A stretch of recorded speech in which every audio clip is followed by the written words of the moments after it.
পরিবেশটাই এরকম বানানো হবে। ইন্টারভিউ কেন নেওয়া হয়?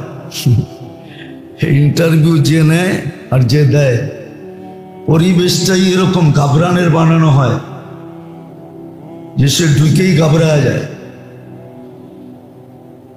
হ্যাঁ, যে না ঘাবড়ায় সে পাশ হয়ে বাহির হয়ে আসে, আর যে ঘাবড়ায় তার জানা থাকলেও ফেল হয়ে যায়। তো কবরের পরিবেশটা তো এরকমই বানানো হবে। নাহলে আল্লাহ কেন বলবেন ইউসাব্বিতুল্লাহু বিল কওলিস সাবিত? আল্লাহ যাকে চাবে তাকে ওইখানে পাশ করানোর পরিবেশ বানায় দিবে, সে পাশ হয়ে যাবে। নাহলে মুখস্থ থাকলেই পাশ করা যাবে না। স্বাস্থ্যকর চিন্তা ওইটাই ছিল, দুটাই ছিল স্বাস্থ্যকর চিন্তা। আত্মার জন্য চিন্তা দুটেই ছিল। হ্যাঁ, কলুষিত করার চিন্তা ছিল না।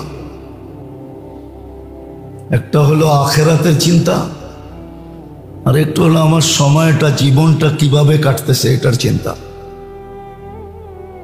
আমার জীবনের মুহূর্তগুলা মূল্যবান হইতেছে। যদিও আল্লাহ হাজারো ভাবে সুযোগ দিছিলেন। আপনি একটা জিনিস চিন্তা করেন, হাদিসের সুস্পষ্ট জিনিস, ফজরের নামাজ পড়া যে সূরা হাসরের 3 আয়াত পড়ল, মাগরিব পর্যন্ত 70,000 ফেরেশতা তার পক্ষ থেকে দোয়ায়ে মাগফিরাত করতে থাকবে। এখন যদি সে নাও করলো, তোর পার পক্ষ থেকে কিন্তু দোয়া হইতেছে না? হইতেছে না? কে করতেছে? ফেরেশতা। যারা নিষ্পাপ, যাদের দোয়া কবুল হওয়ার ব্যাপারে গ্যারান্টি আছে। তো সুযোগ তো ছিল যে আমি ফজরের পর থেকে মাগরিব পর্যন্ত মাগফিরাতের দোয়ায় লেগে থাকা আমার পক্ষে পসিবল না। কেন? আমার অফিস আছে, আদালত আছে, হাট আছে, বাজার আছে, দোকান আছে, পাট আছে, চাকরি আছে, বাকরি আছে, ঘর আছে, সংসার আছে, বিবি বাল বাচ্চা আছে। সব মিলাই আমার করা সম্ভব না। আল্লাহ যদি ব্যবস্থা না রাখতেন তাহলে আঙ্গুল উঠানো যেত। আল্লাহ তো ব্যবস্থা রেখে দিয়েছেন। ফজরের পরে 3 বার পড়ো, তোমার জন্য দোয়া করতে থাকবে। এইবার তুমি মাগরিব পর্যন্ত সারাদিন তোমার কাজে ব্যস্ত থাকো, দোয়া তোমার জন্য হইতেছে, মাগফিরাতের দোয়া হইতেছে তোমার জন্য। বলেন এটা কি কঠিন ছিল? না, এটা সৌভাগ্যের বিষয় না। সৌভাগ্যের বিষয় না, না মনে হয় না, সৌভাগ্যের বিষয় না মনে হয়। বুঝতেছি না। তাহলে মনে করেন কয়জন শিখলো এটা? আমরা কয়জন শিখছি? কয়জন পড়তেছি?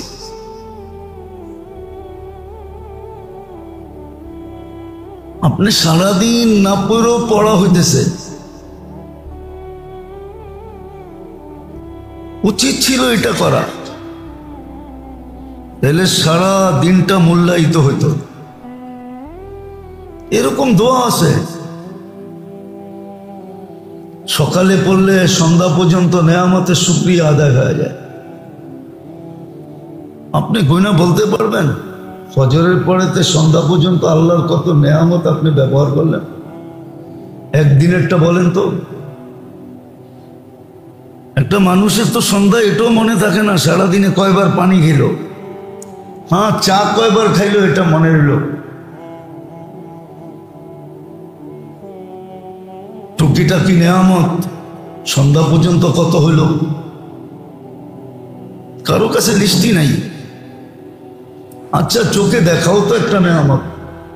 ফজর থেকে সন্ধ্যা পর্যন্ত কতবার দেখলেন, কত জিনিস দেখলেন। শোনাও তো একটা নেয়ামত, কত কথা শুনলেন। কত কথা বললেন, কিন্তু ফজরের পরে একবার পড়লে সন্ধ্যা পর্যন্ত সমস্ত নেয়ামতের শুকরিয়া আদায় হয়ে যাবে। যতগুলো আপনি ভোগ করতেছিলেন, আবার সন্ধ্যায় পড়লে সকাল পর্যন্ত যত নেয়ামত ভোগ করলাম বা আমার উপরে যত নেয়ামত বর্ষিত হইল, সবগুলো শুকরিয়া আদায় হয়ে গেল। এমনি তো আমাদের আলহামদু পড়ার সুযোগ হয় না যে ডেলি আমি 2-4-500 বার আলহামদু পড়ি, আলহামদুলিল্লাহ আলহামদুলিল্লাহ আলহামদুলিল্লাহ পড়ি, সুযোগ তো হয় না। তো যেটা বুঝাইতেছিলাম, আমাদের করা চিন্তা করা দরকার ছিল কি, কোন চিন্তা করা বলে না যে পিউর এক ফোঁটাও যতটুকু উপকার হবে, বেজাল 1 টনেও এতটুকু উপকার হবে না। আপনি বেজাল 1 টন নিলেন, 1 টন খাইলেন, আর পিউর 1 ফোঁটা খাইলেন, লাভ কোনটায় হবে? এটা যখন বুঝি তো এটা বুঝি না কেন? তো বোঝা উচিত ছিল, বোঝা উচিত ছিল যে পিউর 1 ফোঁটা যখন পিউরই, আর বেজাল 1 টনই, ওটা দিয়ে আমার কোনো লাভ হবে না। যে চিন্তা আমরা সারাদিন করি, এই চিন্তাটাকে যদি পরিবর্তন করা হতো, হাদিসে তো এটাও পাওয়া যায় যে বহুত মানুষের চিন্তায় আল্লাহর পক্ষ থেকে কুদরতি ভাবে সান্ত্বনা আসে আখিরাতের চিন্তায়। যেমন আপনি দেখেন মুহাম্মদুর রাসূলুল্লাহ সাল্লাল্লাহু আলাইহি ওয়াসাল্লামের চিন্তার উপরে আল্লাহর পক্ষ থেকে সান্ত্বনা আসছে, লাআল্লাকা বাখিউন নাফসাকা, আপনি চিন্তায় চিন্তায় আপনাকে বিনষ্ট করে দিবেন, আপনার শরীর স্বাস্থ্য শেষ করে দিবেন। তো চিন্তাই তো আল্লাহর পক্ষ থেকে সান্ত্বনা নিয়ে আসছে। আমাদের জন্য এরকম হাদিসে আছে, চিন্তায় মানুষের জন্য সান্ত্বনা নাইমা আসে, সে জানেও না। চিন্তার কারণে সিদ্ধান্ত পরিবর্তন হয়ে গেছে। আল্লাহ সিদ্ধান্ত করে ফেলছে, যাও তোমার চিন্তায় তোমার মাফকেরাত হয়ে গেল। সামাজিক জীবন এরমই তেজপাতা, হয় খিচুড়ি না হয় তেজপাতা। কেননা বললাম না, উপরের প্রভাব নিচে পড়ে। চিন্তা কি করা দরকার ছিল আর চিন্তা কি করতেছি? চিন্তা করা উচিত ছিল। প্রত্যেকেই যদি নিজের আখেরাত নিয়ে চিন্তিত থাকতো, তাহলে পুরাটা ঘরই মুরাকাবার পরিবেশ হতো। কিসের মুরাকাবা বোঝেন? এই কামরায় ও এই কামরায়, এই জায়গায় ও ওই জায়গায়, জিজ্ঞাস করলে শ্বাস ছেড়া বলতো আখেরাত নিয়ে চিন্তা করতেছি। আখেরাতে কি হবে? আখেরাত নিয়ে চিন্তা হতো। অথবা সময়টা মূল্যবান বানানোর চিন্তা হতো, যে মুহূর্তগুলোকে কিভাবে মূল্যবান বানানো যায়। কাইটা তো যেতেছে। এই জন্যই তো আল্লাহ রসুল বলছিলেন, জান্নাতের জমিন খালি পড়ে আছে, তোমাকে গুছায় যেতে হবে, গাছ লাগায় যেতে হবে, গাছ লাগাও। তোমাকে বিল্ডিং করে যেতে হবে, বিল্ডিং বানাও। সাহাবা জিজ্ঞাসা করছে, এইখানে বসে গাছ লাগায় কিভাবে? এইখানে বসে বিল্ডিং করে কিভাবে? 10 বার সূরা ইখলাস পড়লে জান্নাতে একটা বাড়ি কমপ্লিট হয়। কয়বার? 100 বার পড়লে কয়টা বাড়ি? 200 বার পড়লে কয়টা বাড়ি? 300 বার পড়লে কয়টা বাড়ি? আপনি বাড়ি বানান না, কে না করছে? আর ওই বাড়ি তো ওই বাড়ি না, এই দুনিয়ার পচা ইটের বাড়ি। দুনিয়ার ইট তো এই মাটি থেকেই তৈরি, ঠিক না? আজ পর্যন্ত সোনার কালার দিয়ে ইট বানানো হয়েছে আমি মানি, কিন্তু আজ পর্যন্ত কারো বাড়ির ইট সোনা দিয়ে বানানো হয় না। বানানো হয়েছে নাকি? হ্যাঁ, 1,80,000 টাকা তোলা। আপনি সোনা দিয়ে ইট বানাবেন কোথেকে? সোনার কালার দিয়ে বানানো হয়েছে, এটা আমি মানি। প্রলেপ দিয়ে বানানো হয়েছে, এটা আমি মানি। সোনার কালার করা যায়, প্রলেপ দেওয়া যায়, কিন্তু সোনার ইট দিয়ে বানানো দুনিয়াতে যায় না। হইলে গেলে রাজা বাদশারা অনেক আগে বানাইতেন। দুনিয়ার কোনো বাড়ি সোনা দিয়ে বানানো নাই, রূপার ইট দিয়েও বানানো নাই, প্রলেপ দিয়ে বানানো আছে। জান্নাতে তো একটা ইট সোনার, একটা ইট রূপার হবে। আপনার এই 1 কাঠার বাড়ি, রাগ হয়ে যাবেন তো বললে। 1.5 কাঠা, 2 কাঠা, 2.5 কাঠার মালিক হয়ে যে বাপ দেখায়, বাড়িওয়ালা কয়া, ঠিক না? ওটা তো বারাটিয়া বোঝে মালিক কি বাপ দেখায়, আমরা বুঝবো না। না, আমি তো আর এই বাড়িতে থাকি না, আমি যেখানে থাকি ওইখানে বুঝি ও কি বাপ দেখায়। ছোট একটা বাড়ির মালিক হয়ে কি বাপ দেখায়, ঠিক না? দেখি তো মাঝে মাঝে 1/2 কাঠার বাড়ির মালিক ইমাম সাহেবের লগে ফাখল লয় না? আর 10 বার সূরা ইখলাস পড়লে তো জান্নাতে একটা বাড়ি হবে, যার তালার দূরত্ব, এক তালার দূরত্ব হইল জমিন থেকে আকাশ পর্যন্ত। না জানি 1000 বৎসরও ওই বাড়ির পরিধি অতিক্রম করতে পারবে না। কিন্তু বলেন কয়জন এই নিয়তে ডেলি 10 বার সূরা ইখলাস পড়েন? হ্যাঁ, মনে উঠলো এই জন্য বলতেছি। সূরা ইখলাস যেদিন নাযিল হইছে তো এক সাহাবী আল্লাহর কাছে আসছিলেন, আল্লাহ রসুলের কাছে আসছিলেন। সে আসছিলেন কাপড় নেওয়ার জন্য। তো কাপড় নিতে আইসা কথা বলতে বলতে, ইয়া রাসূলুল্লাহ, আল্লাহ তো আপনার সাথে খুলা কথা বলে। আল্লাহর রসুল বুঝাইতেছিলেন আল্লাহর কথা মানি ওহী, আর আজকেই আমার কাছে একটা ওহী আসছে, সূরা ইখলাস। আর ইখলাস পুরাটা আল্লাহর পরিচয়। আল্লাহ নিজের পরিচয় দিয়েছেন, কুল হুয়াল্লাহু আহাদ আল্লাহুস সামাদ লাম ইয়ালিদ ওয়া লাম ইউলাদ ওয়া লাম ইয়াকুল লাহু কুফুয়ান আহাদ। এটা আল্লাহ আল্লাহর পরিচয় দিয়েছে, এই জন্য এটার নাম ইখলাস। এটা যে বুঝলো সে শিরক থেকে মুক্ত থাকতে পারবে।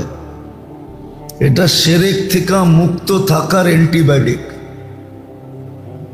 এটা যে বুঝলো সে আল্লাহর সঠিক পরিচয় পাবে। আল্লাহ রসুল বলতেছিল, যখন বলা শেষ তো ওই ব্যক্তি স্লোগান শুরু করছে, নেমার র দিতে দিতে 1000 উঠ হয়ে গেছে। আপনি ডেলি 10 বার সূরা ইখলাস এই নিয়তে পড়েন যে আমার জান্নাতে একটা বাড়ি হোক। 5 নামাজের পরে পড়লে তো 5টা বাড়ি বানানো যায়। 1 কাঠার বাড়ি নিয়ে এত বাপ, জান্নাতের বাড়ি কেমন? এই জন্যই বুঝাইতেছিলাম। আমরা যে অসুস্থ, সারাদিন ওষুধ খাই, ডাক্তারকে যে বিল দেই, ভিজিট দেই, হাসপাতালগুলো যে আমাদের বুকিং থাকে,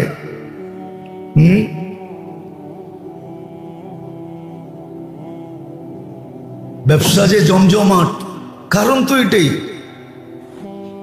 যা চিন্তা করা দরকার ছিল তা তো করি না। খাদ্য যেটা নেওয়ার দরকার ছিল ওটা তো নেই না, কুখাদ্য নেই। কুখাদ্য নেই, খাদ্য তো খাই না। সুখাদ্য শরীরের জন্য যতটুকু উপকারী, কুখাদ্য এর চেয়ে কোটি গুণ বেশি ক্ষতিকর। এটা বুঝি, কিন্তু এটা তো বুঝি না। এই চিন্তা আমার কি করা দরকার ছিল? আমি কি চিন্তা করি? চিন্তা তো করা দরকার ছিল আমার আখেরাত নিয়ে। না, আমি তো যে কোনো মুহূর্তে মরে যেতে পারি। আমার যাত্রার অবসান যে কোনো মুহূর্তে ঘটতে পারে। আর এটা কোনো মিস কল দিয়ে আসবে না, কল দিয়েও আসবে না, চিঠি দিয়েও আসবে না, সতর্ক করেও আসবে না। যদিও সতর্ক করা হয়েছিল, মানুষের যেই দিন মার পেটে রু আসে ওই দিনই লেখা হয়, ওই দিনই লেখা হয় যে বয়স কতটুকু পাবে, কোন দিন মরবে, কোন মুহূর্তে মরবে, ওই মুহূর্তেই লেখা হয়ে যায়। তো চিঠি তো ওই সময় ইস্যু হয়ে গেছে। মার পেটেরটা বাদ দেন, দুনিয়ায় যেদিন পা রাখছে ওদিনই তো দুনিয়া জেনা ফেলছে, ওকে মরতে হবে। আসলো না যে মৌতের ফাঁদে পড়লো, আসলো না যে আসলো না যে মৌতের ফাঁদে পড়লো। কি ওইটা কি মৌতের ফাঁদে পড়ে নাই? ওকে কি মরতে হবে না? চিঠি তো প্রথম দিনই ইস্যু হয়েছে। বাবা তো উচিত ছিল আখেরাত নিয়া। আখেরাতে তো কারো অংশীদারিত্ব নাই। দুনিয়ায় যতই বানান না কেন, আপনার পরে হাজারো অংশীদার বাহির হয়ে যাবে। এমনকি জালি দলিলদার অনেক বাহির হয়ে যাবে, যে জাল দলিল বানায় ফেলছে। হ্যাঁ, জাল দলিল নিয়ে আপনার সাথে লড়তে থাকবে। আর আমাদের দেশের নিয়মই তো হইল এটা। হ্যাঁ, সবকিছুর সিদ্ধান্ত তাড়াতাড়ি পাওয়া যায়, কিন্তু সিভিল কেসের সিদ্ধান্ত তাড়াতাড়ি পাওয়া যায় না। আপনি 2 ডেটে পাবেন না, 3 ডেটে পাবেন না। পাবেন নাকি? মনে হয় বোঝেন না। সিভিল কেস বোঝেন? সিভিল কেস না, মনে হয় বোঝে না। সিভিল কেস বোঝেন? জাগা জমিনের কেস, জাগা জমিনের। এটা উকিলের কাছে গেল, উকিল মনে করে যে অস্ট্রেলিয়ান গাই, যতদিন দোয়া দোয়া খাওয়ান যায়, ও সিদ্ধান্ত হইতে দিবে না। তারিখের পরে তারিখ নিতে থাকবে, আর প্রত্যেক তারিখে আপনার কাছ থেকে মোটা মোটা অঙ্ক বের করতে থাকবে, আর কোনো সিদ্ধান্ত দিবে না। আমাদের দেশে তো সবচেয়ে লেন্দি কেস হইল সিভিল কেস, জাগা জমিনের কেস। মনে হয় বোঝেন নাই? এটা হলো সবচেয়ে লেন্দি। যে দেখেন কত জাল দলিল বানায় আপনাকে ভোগাইতেছে বৎসরের পর বৎসর, কিন্তু কোনো ভিত্তি নেই। তো যেটা বুঝাইতেছিলাম, এটা আমার আলোচ্য বিষয় না। চিন্তা করা দরকার ছিল আখেরাত নিয়ে, যে আমার আখেরাতে কি হবে। চিন্তা করা দরকার ছিল আমার সময়টি দামি, সময়গুলো দামি হইতেছে কিনা, মূল্যবান হইতেছে কিনা। যদিও পদ্ধতি সহজ ছিল, 10 মিনিট না 3 মিনিটের ব্যাপার ছিল। 3 মিনিটে জান্নাতে একটা বাড়ি কমপ্লিট। হ্যাঁ, এরকম দোয়া আছে, এরকম দোয়া, এরকম আমল আছে যে জান্নাত ওয়াজিব হয়ে যায়। কিতাব লেখছেন এর উপরে, কিতাব আছে মুজিবাতুল জান্নাহ, কোন আমল দ্বারা জান্নাত অবধারিত হয়, এরকম আমল আছে, জান্নাত অবধারিত। কিন্তু এটা নিয়ে কোনো চিন্তা নাই, কোনো ভাবনা নাই। এই জন্যই বুঝাইতেছিলাম যে সুখাদ্য আমাদের ভিতরে যায় না। সারাদিন আঙ্গুল ফুলা কলা গাছ হওয়ার চিন্তা। আখেরাত আমারও নাই, আমিও খালি, আমরা সবাই খালি। এই জন্য মেরে দোস্ত, উচিত হলো এটা যে আখেরাত নিয়ে মানুষ চিন্তা করে। সময়টাকে কিভাবে মূল্যবান বানানো যায়। হ্যাঁ, এটার জন্য একটু কষ্ট করতে হয়। উর্দুতে বলে পাপড় বেলনে পড়তে হ্যাঁ, একটু কষ্ট করতে হয়, শিখতে হয়। যাদের কাছে গেলে শেখা যায়, ওদের কাছে যেয়ে শিখতে হয়। যাদের সোহবতে গেলে অভ্যাস হয়, ওদের সোহবতে যেতে হয়। কিছু জায়গা আছে যেখানে গেলে অভ্যাস হয়, এটার জন্য অনুশীলন করতে হয়, তামরিন করতে হয়, চেষ্টা করতে হয়। আবার আল্লাহর অঙ্গীকারও আছে, তুমি চেষ্টা করলে আমি বিফল দিব না, ফল দিব। লা ইউযায়্যু আমালা আমিলিন আল্লাযীনা জাহাদু ফিনা লানাহদিয়ান্নাহুম সুবুলানা। তুমি চাইলে আমি তোমাকে অভ্যাস বানায় দেব, তুমি চাইলে আমি রাস্তা খুলে দেব।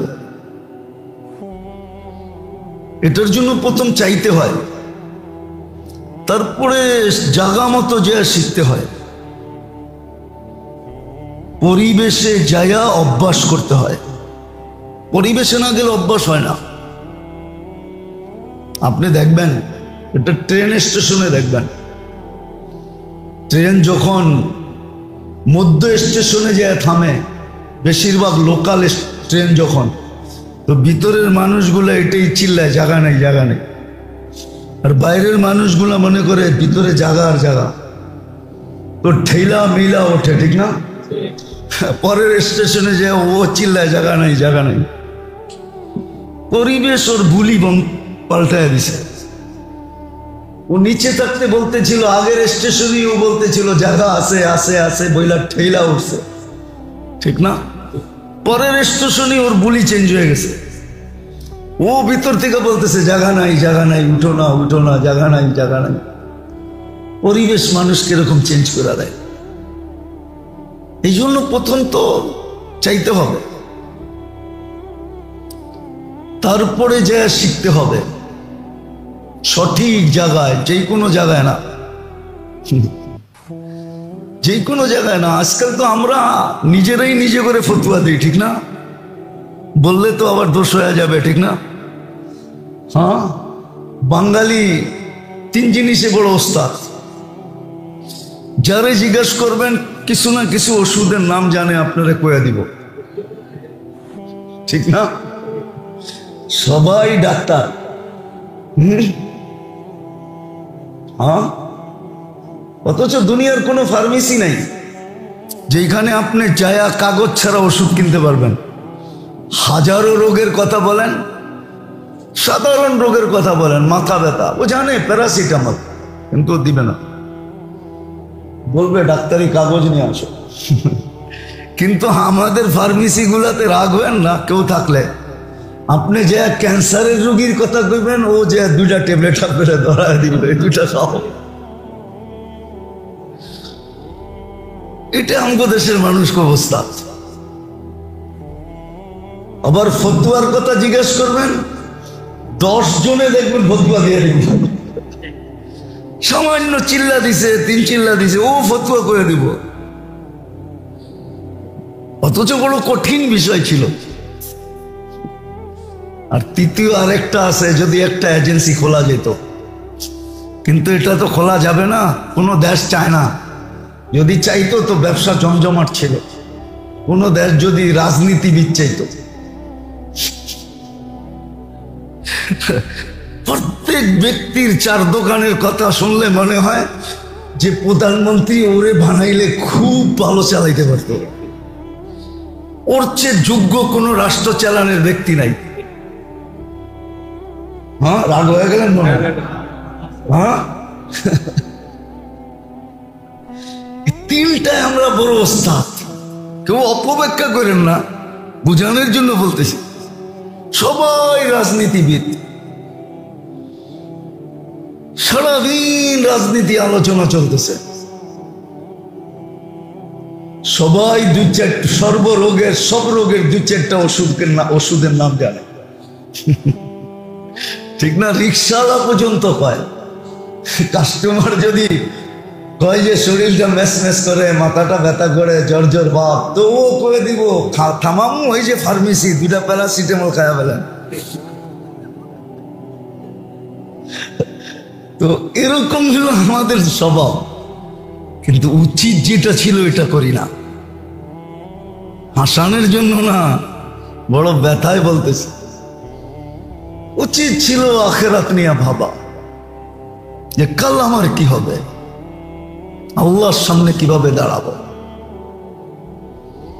যদি ধরে বসলেন তো হিসাব কিভাবে মিলাবো,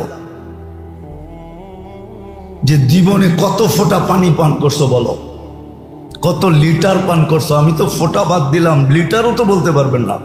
পারবেন? এই পর্যন্ত কয় লিটার পান করছেন, কয় লিটার দিয়ে গোসল করছেন বলতে পারবেন? মিলায় তো দেওয়া যাবে না। তাহলে কালকে কি হবে? দুনিয়ার আখার কি ওইখানেও চলবে? আখার বোঝেন? আখার, আখার বুঝবেন না, এটা কঠিন শব্দ তো, আর বাংলাও না। দুনিয়ায় যে আমরা একজন আরেকজনের সামনে ভাব দেখাই, ভাব দেখাই না, ব্যক্তিত্ব দেখাই না, এটা কি কবরে যেয়ে দেখাইতে পারবেন? দেখাই দিলেন আমার সামনে বাপ, যে আমি এই এলাকার অমুক তমুক নেতা সেতা। আমরা দেখি তো, মাঝে মাঝেই দেখা হয়। ওয়াজে নাম দেয় নাই তো ওয়াজ বন্ধ, ওয়াজে নাম দেয় নাই, ওয়াজে বন্ধ। ওনাকে আগে টাইম দেয় নাই, এই জন্য বক্তা পর্যন্ত উঠে দেয়। তা আপনি আখার, এটারে আখার বলে। আপনি আখার দেখাইলেন এইখানে, কবরে দেখাইতে পারবেন? মরার পরে দেখাইতে পারবেন? বাবা উচিত, বড় কঠিন মাসলা। নাহলে আল্লাহর রসুল এত চিন্তা করতেন না। ওনার তো আগে পিছের মা, ওনার জন্য তো সব রেডি, সবকিছু ওনার সুবাদেই তো তৈরি, ওনার জন্যই তো তৈরি। হ্যাঁ, ওলামা আবার কি বলবে, জান্নাত তো মুহাম্মদুর রাসূলুল্লাহর কারণে ধন্য, যে মুহাম্মদুর রাসূলুল্লাহ জান্নাতে যাবে। এটা এক জায়গা দিয়ে বোঝা যায়, বুঝবেন কি বুঝবেন না জানি না, বড় গভীর সূক্ষ্ম জিনিস। আল্লাহ কোরআনে এক জায়গায় বলতেছে, লা উকসিমু বিহাদাল বালাদ। আল্লাহ মক্কা সম্বন্ধে বলতেছে, বন্ধু মক্কা আমার ঘর হইলে কি হবে, আমি এটার কসম খাইতে রাজি না, কিন্তু খাইতেছি কেন জানেন? আনতা হিল্লুম বিহাদাল বালাদ, আপনি এই শহরে জন্ম নিছেন আর অবস্থান করতেছেন, এই জন্য কসম খাইতেছি। আপনি বোঝেন না ওনার ব্যক্তিত্ব কত বড়। জান্নাত তো ধন্য হলো মুহাম্মদুর রাসূলুল্লাহ জান্নাতে যাবে, এই জন্য সে ধন্য। যে মুহাম্মদুর রাসূলুল্লাহ আগে দেখা আসছে, এই জন্য সে ধন্য। উনি কেন চিন্তা করবে? আসেন শিখেন চিন্তা করা, কসম খোদার হাজারো রোগের থেকে বেঁচে যাবে। আখেরাতের চিন্তা শুরু করেন, এটা ফ্রিকোয়েন্সি। দুনিয়ার যেরকম টেকনোলজির ফ্রিকোয়েন্সি আছে, প্রভাব আছে, আমরা যে মোবাইল ব্যবহার করি আমাদের সাথে সবসময় নেটওয়ার্ক থাকে, নেটওয়ার্কের ফ্রিকোয়েন্সি আমাদের সাথে সংযুক্ত থাকে না, থাকে না?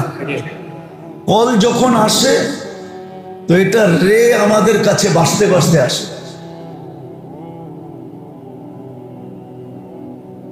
হ্যাঁ, এটা আমাদের শরীরের উপরে প্রভাব ফেলে। আখেরাতের চিন্তারও ফ্রিকোয়েন্সি আপনার উপরে পড়বে, হাজারো রোগ থেকে বেঁচে যাবেন। সময়কে মূল্যবান করেন, এটার জন্য আল্লাহর কাছে চান। যেখানে গেলে শিখতে পারবেন ওইখানে যান, ওদের সাথে সংযুক্ত হন। বলবেন লেট দিকেই তো সব পাওয়া যায়, তাও বলি এখন ডাক্তারের কাছে যেতে হয় না, যান অ্যাপসে যান, আপনি কোন রোগের কি ওষুধ, খাওয়ার পদ্ধতি কি, কত কোম্পানি বানাইছে, সব অ্যাপসে আছে। তো আপনি কি অ্যাপস দেখে ওষুধ খাবেন? তাইলে কেন কোন যে অনলাইনে সব পাওয়া যায়? আমিও বলি অনলাইনে সব পাওয়া যায়, যেরকম ডাক্তারি অ্যাপসে সব কিছু পাওয়া যায়। কিন্তু এত লম্বা ভিজিট দেন কেন? 1 মাস আগে সিরিয়াল নেন কেন? যায়া ডাক্তাররে তেলাইতে থাকেন কেন? তেলানো বোঝেন তো না? এটাও বোঝেন না? কেন অ্যাপস দেখা খায়া ফেলেন? এটা যখন করেন না তো কেন কোন নেটে পাওয়া যায়?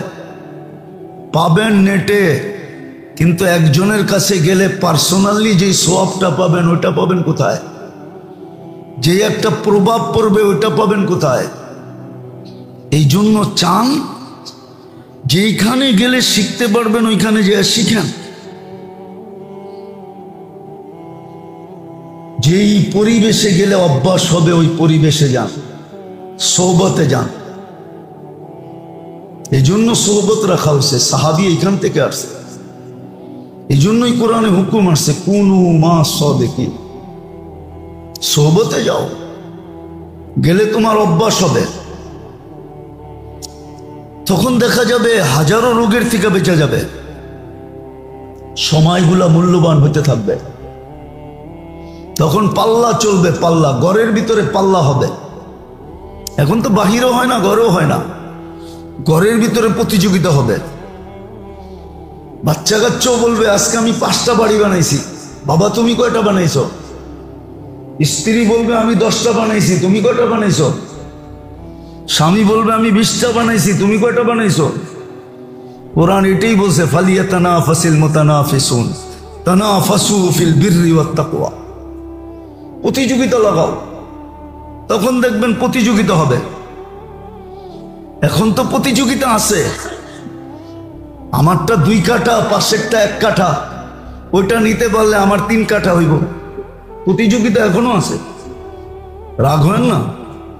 প্রতিযোগিতা এখনো আছে। আমারটা 2 কাঠা, পাশেরটা কত, ওইটা নিলে আমার হবে কয় কাঠা?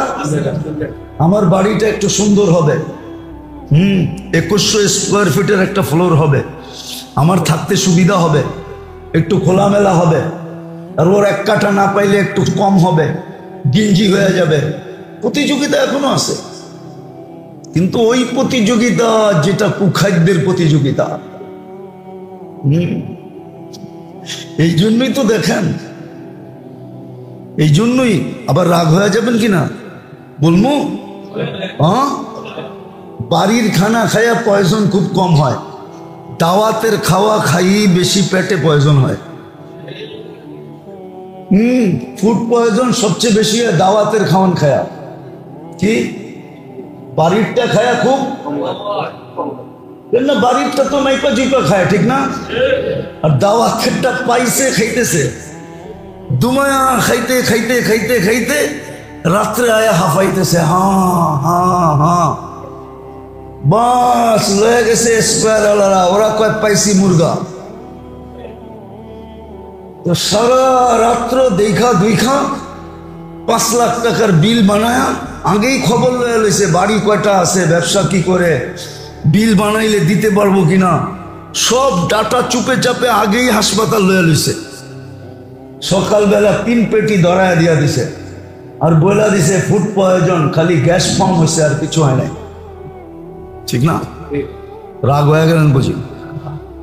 বোঝেন নাই মনে হয়। আমাদের স্বভাবই এরকম, ওই যে 1 কাঠা লয়া প্রয়োজন হয়ে গেছে, যে আমার 2 কাঠা আছে, পাশের 1 কাঠা নিলেই আমার প্লটটা ঠিক হবে, সুন্দর স্কোয়ার হবে। চিন্তা কি দরকার ছিল, আর করতেছে কি? আল্লাহ বুঝে দেখ আমাদেরকে। তওবা করেন, তওবা মনে মনেই তওবা করে ফেলেন, সময়টাকে মূল্যবান বানান।